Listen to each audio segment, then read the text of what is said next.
ગુજરાત વિદ્યાપીઠની 18મી ગ્રામ જીવન યાત્રા 2025નો કાર્યક્રમ યોજાયો।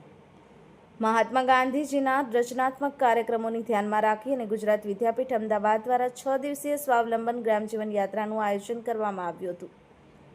અમદાવાદ સ્થિત ગુજરાત વિદ્યાપીઠ દ્વારા 10 થી 15 નવેમ્બર દરમિયાન ગ્રામ જીવન યાત્રાનું આયોજન કરવામાં આવ્યું, જેમાં માણસા તાલુકાના લીંબોદરા, બાલવા, બાપુપુરા, અમરાપુર, કુવાદરા, મવડી, લાકરોડા, પારસા, સમૂહ વગેરે 30 ગામોમાં વિદ્યાપીઠના પ્રોફેસર ડોક્ટર કનૈયાલાલ નાયક, વિરમભાઈ રબારી તથા યુવરાજસિંહ રહેવરની ટુકડીના 12 જેટલા વિદ્યાર્થીઓએ આ શાળાઓની મુલાકાત લીધી હતી।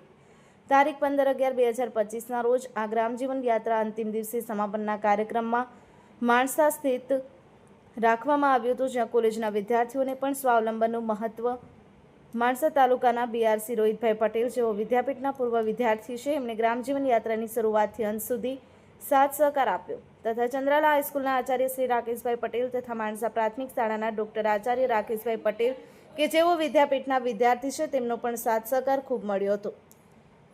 ચંદ્રશેખર ભાવસાર સાથે Meghaben Zala, the news of Gujarat, Gandhinagar.